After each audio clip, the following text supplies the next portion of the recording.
स्वागत है। आज हमारे पास आनंद बाजार पत्रिका का एक बहुत ही दिलचस्प लेख है। बात हो रही है क्रिकेटर रोहित शर्मा की। हाँ, और खास तौर पे ऑस्ट्रेलिया दौरे और उनकी वो शानदार वापसी। बिल्कुल, याद होगा पहले मैच के बाद काफी उथल-पुथल मची थी, उनके भविष्य पर भी सवाल उठने लगे थे। हाँ, वो माहौल थोड़ा तनाव वाला हो गया था। लेकिन फिर रोहित ने जबरदस्त पलटवार किया। इस लेख में वो खुद बता रहे हैं कि पिछले कुछ महीनों में ऐसा क्या बदला, क्या नया हुआ जिसने उन्हें ये कामयाबी दिलाई। हाँ, उनके अपने शब्द हैं इसमें। तो आज हम इसी सफर को समझने की कोशिश करेंगे, रोहित के अपने शब्दों और लेख के विश्लेषण के जरिए जानेंगे कि इस वापसी के पीछे असल कहानी क्या है। चलिए देखते हैं। हमारे हाथ में ये लेख है जो रोहित के नजरिए, उनकी तैयारी, उनके अनुभव और हाँ, विराट कोहली के साथ उनकी वो अहम साझेदारी पर रोशनी डालता है।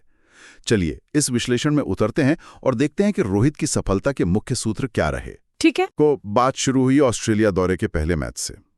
लेख इशारा करता है कि प्रदर्शन उम्मीद के मुताबिक नहीं था। नहीं था, बिल्कुल नहीं था। और तुरंत ही आलोचनाओं का दौर शुरू हो गया। यहां तक कि उनके अंतर्राष्ट्रीय करियर को लेकर भी फुसफुसाहट होने लगी थी। हाँ, ये होता है अक्सर। किसी भी सीनियर खिलाड़ी के लिए ये स्थिति आसान नहीं होती है ना। बिल्कुल नहीं, और खासकर तब जब आप रोहित शर्मा जैसे कद के खिलाड़ी हों, जिनसे उम्मीदें हमेशा आसमान पर होती हैं, एक नाकामी और चारों तरफ से दबाव महसूस होने लगता है। सही बात है। लेकिन खेल यही तो दिलचस्प होता है। देखिए, लेख बताता है कि रोहित ने इस दबाव का सामना कैसे किया। उन्होंने बल्ले से जवाब दिया। हाँ, वो तो है। अगले 2 मैच कमाल। अगले 2 मैच देखिए, एडिलेड में वो मुश्किल हालात में बनाया गया अर्धशतक। हाँ, वो पारी अहम थी। और फिर सिडनी में वो मैच जिताऊ शतक। ऑस्ट्रेलिया में उन परिस्थितियों में 3 मैचों में 202 रन बनाना बहुत बड़ी बात है। ये सिर्फ आंकड़े नहीं है, ये कहानी है मानसिक मजबूती की, वापसी करने की जिद की। हाँ, और ये वापसी हुई कैसे? लेख के अनुसार रोहित ने खुद 2 बड़ी वजहें गिनाई, तैयारी और अनुभव। उन्होंने एक बहुत ही चौंकाने वाली बात कही कि उनके करियर में ये पहली बार हुआ जब उन्हें किसी सीरीज की तैयारी के लिए लगातार 4-5 महीने का वक्त मिला। अच्छा, 4-5 महीने? हाँ, सोचिए इतने लंबे करियर में पहली बार ऐसा हुआ। ये अपने आप में एक बड़ी बात है। ये सचमुच हैरान करने वाला है, और शायद यही सबसे अहम कड़ी है इस पूरी कहानी की। 4-5 महीने अंतर्राष्ट्रीय क्रिकेट के व्यस्त कार्यक्रम में, ये लगभग अनसुना सा लगता है ना? लेकिन इससे भी ज्यादा महत्वपूर्ण है जो रोहित ने आगे कहा। जैसा लेख में जिक्र है कि वो इस समय का इस्तेमाल अपनी शर्तों पर, अपनी इच्छा अनुसार करना चाहते थे। अपनी शर्तों पर? हाँ, ये अपनी शर्तों पर वाली बात बहुत मायने रखती है। शायद ये सिर्फ फिजिकल ट्रेनिंग या नेट प्रैक्टिस से कहीं ज्यादा गहरी बात है। ये शायद उस मानसिक आज़ादी की बात है, अपनी तैयारी को खुद दिशा देने की बात है, जो शायद उन्हें नियमित कैंप या टीम शेड्यूल में नहीं मिल पाती होगी। मतलब ये कि सिर्फ लंबा ब्रेक मिलना ही काफी नहीं था, बल्कि उस ब्रेक को अपनी मर्जी से इस्तेमाल करने की छूट मिलना ज्यादा जरूरी था। बिल्कुल, लेख इसी तरफ इशारा करता है। रोहित ने ये भी महसूस किया, जैसा लेख बताता है, कि लंबा ब्रेक उन्हें अपने बाकी बचे क्रिकेट करियर को समझने, शायद उसे एक नई दिशा देने का मौका दे रहा था। हाँ, एक तरह का आत्ममंथन। बिल्कुल, आत्ममंथन का, भविष्य की रूपरेखा तय करने का समय। ऐसा निर्बाध व्यक्तिगत तैयारी का समय उन्हें पहले कभी नहीं मिला था। तो हाँ, ये सिर्फ ज्यादा प्रैक्टिस करने का मौका नहीं था, ये खुद को फिर से समझने और तैयार करने का मौका था, अपनी शर्तों पर। और फिर बात आती है अनुभव की। तैयारी तो उन्होंने कहा कि भारत में अच्छी हुई थी, लेकिन ऑस्ट्रेलिया तो ऑस्ट्रेलिया है। हाँ, वो तो है। वहां की पिचें, वो माहौल, हवा का रुख, सब कुछ अलग होता है। रोहित ने माना कि क्योंकि वो पहले कई बार वहां खेल चुके हैं, उन्हें अंदाजा था कि किस तरह की चुनौती मिलेगी।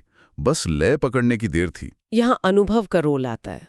तो क्या अनुभव यहाँ सिर्फ तकनीकी मदद करता है या मानसिक भी? मेरे ख्याल से दोनों। लेख इस बात पर जोर देता है कि अनुभव कितना काम आया। देखिए, तकनीकी तौर पे तो पता होता है कि गेंद कितना बाउंस करेगी, किस लेंथ पर खेलना है। हाँ, वो तो पता होता है। लेकिन अनुभव का असली खेल तो दिमाग में होता है। जब आप पहले भी वैसी ही मुश्किल पिचों पर उसी दबाव में खेल चुके होते हैं, तो आप घबराते नहीं। सही बात है। आपको पता होता है कि शुरुआती मुश्किलों के बाद चीजें बेहतर हो सकती हैं। आप जानते हैं कि अपनी लय कैसे ढूंढनी है।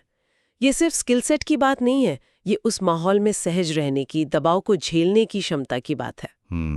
रोहित का ऑस्ट्रेलिया में खेलने का पुराना तजुर्बा यहाँ सोने पे सुहागा साबित हुआ। खासकर उस मुश्किल शुरुआत के बाद। रोहित ने एक और बड़ी दिलचस्प बात कही जो आजकल काफी चर्चा में भी रहती है, खुद को समय देना। हाँ, ये बहुत जरूरी है। लेख बताता है कि उन्होंने इन 4-5 महीनों में क्रिकेट से इतर खुद के लिए काफी वक्त निकाला। उन्होंने जोर दिया कि ये कभी-कभी बहुत जरूरी होता है, ये याद रखना कि पेशेवर जिंदगी के बाहर भी एक दुनिया है। बिल्कुल है। उस खाली समय का उन्होंने अपनी मर्जी से अपनी पसंद के कामों में इस्तेमाल किया और उनका मानना है कि इस चीज ने उन्हें मैदान पर बेहतर करने में बहुत मदद की। ये बात मुझे बहुत महत्वपूर्ण लगी। हाँ, ये वाकई बहुत महत्वपूर्ण है और आधुनिक खेल जगत में इसकी अहमियत बढ़ती जा रही है। इसे हम मेंटल रिचार्ज कह सकते हैं। सही शब्द है। सोचिए, लगातार खेलना, सफर करना, हर मैच में अच्छा प्रदर्शन करने का दबाव, ये मानसिक रूप से थका देता है। बिल्कुल। लेख इशारा करता है कि रोहित ने इस ब्रेक का इस्तेमाल सिर्फ शारीरिक आराम के लिए नहीं किया, बल्कि मानसिक ताजगी पाने के लिए भी किया। जब आप अपनी निजी जिंदगी, अपनी पसंद नापसंद पर ध्यान देते हैं, तो आप एक खिलाड़ी के तौर पर ज्यादा संतुलित महसूस करते हैं। हाँ, एक बैलेंस आता है। बिल्कुल। ये दिखाता है कि टॉप लेवल पर तैयारी सिर्फ नेट्स में पसीना बहाना नहीं है, बल्कि दिमाग को शांत और तरोताजा रखना भी उतना ही, शायद उससे भी ज्यादा जरूरी है। रोहित का ये अनुभव इस बात का सटीक उदाहरण है। बिल्कुल। और इस ताजगी का असर मैदान पर भी दिखा, खासकर सिडनी में विराट कोहली के साथ हुई उस शानदार साझेदारी में। हाँ, वो साझेदारी। लेख हमें याद दिलाता है कि ये वनडे क्रिकेट में उनकी 19वीं शतकीय साझेदारी थी। 19वीं? काफी बड़ी संख्या है। हाँ, रोहित ने खुद माना कि काफी समय बाद कोहली के साथ इतनी अहम और बड़ी पार्टनरशिप हुई और उस समय टीम को इसकी सख्त जरूरत थी। उस साझेदारी का संदर्भ समझना भी जरूरी है। जैसा लेख में बताया गया है, भारत का पहला विकेट शुभमन गिल जल्दी गिर गया था। हाँ, गिल जल्दी आउट हो गए थे। ऊपर से टीम को पता था कि श्रेयस अय्यर चोट के कारण बल्लेबाजी नहीं कर पाएंगे। अच्छा, ये बात भी थी। हाँ, यानी एक प्रमुख बल्लेबाज कम था। ऐसे में दबाव कई गुना बढ़ गया था। सारी जिम्मेदारी सीनियर खिलाड़ियों यानी रोहित और कोहली पर आ गई थी। तो मामला नाजुक था। बहुत। उन्होंने न सिर्फ टीम को शुरुआती झटके से उबारा, बल्कि एक ऐसी साझेदारी की जिसने मैच का रुख ही पलट दिया। रोहित ने बताया कि उस दौरान मैदान पर उन दोनों के बीच काफी बातचीत हुई। ये तो जाहिर है, इतने साल साथ खेलने के बाद एक दूसरे के खेल को, सोच को बखूबी समझते हैं। हाँ, वो अंडरस्टैंडिंग दिखती है। उन्होंने कहा कि दोनों ने हालात को समझा और उस पल जो जरूरी था वैसे ही खेले। यहाँ भी अनुभव का जिक्र आता है। क्या ये सिर्फ अनुभव था या कुछ और?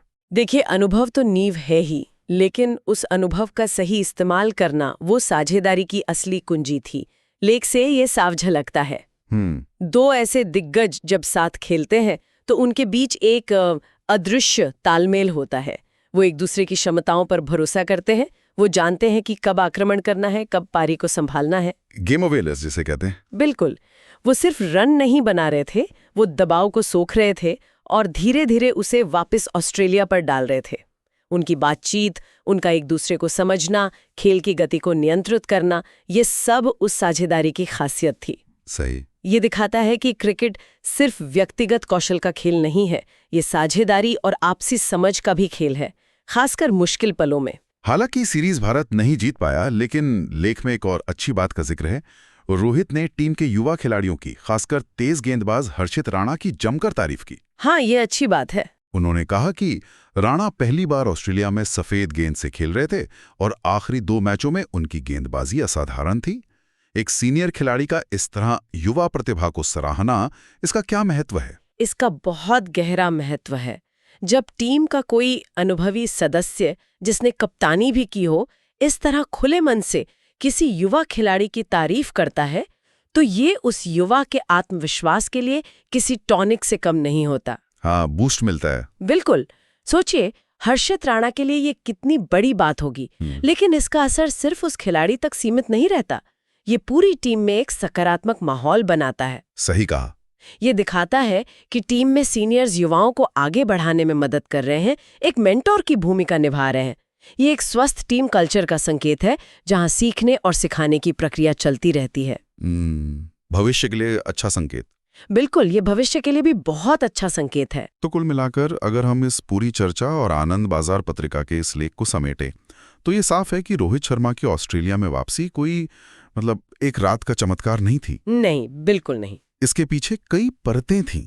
वो अभूतपूर्व 4-5 महीने की तैयारी, जिसमें उन्हें अपनी शर्तों पर काम करने का मौका मिला। हाँ, और क्रिकेट से दूर खुद को दिया गया वो जरूरी निजी समय जिसने उन्हें मानसिक रूप से तरोताजा किया। बिल्कुल।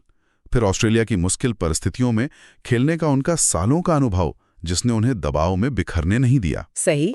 और हाँ, विराट कोहली जैसे अनुभवी साथी के साथ मैदान पर वो शानदार तालमेल और समझदारी भरी साझेदारी, ये सब चीजें मिलकर उनकी सफलता की कहानी बुनती हैं। बिल्कुल सही।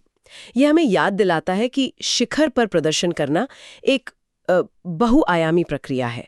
इसमें सिर्फ प्रतिभा या मेहनत ही नहीं, बल्कि सही योजना, मानसिक संतुलन, अनुभव का विवेकपूर्ण इस्तेमाल और टीम के साथियों के साथ तालमेल भी उतनी ही अहम भूमिका निभाते हैं। रोहित की यह वापसी इन सभी पहलुओं का एक बेहतरीन मिश्रण पेश करती है। और जैसा कि हम हमेशा करते हैं, श्रोताओं के लिए एक सवाल या एक विचार के साथ समाप्त करते हैं।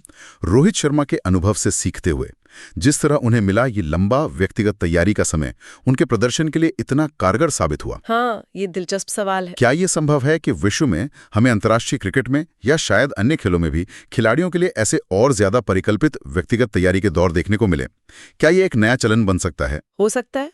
और अगर ऐसा होता है तो इसका खेल की टीमों की रणनीतियों पर, खिलाड़ियों के करियर की लंबाई पर और शायद खेल की समग्र गुणवत्ता पर क्या असर पड़ सकता है? इस पर सोचने के लिए काफी कुछ है।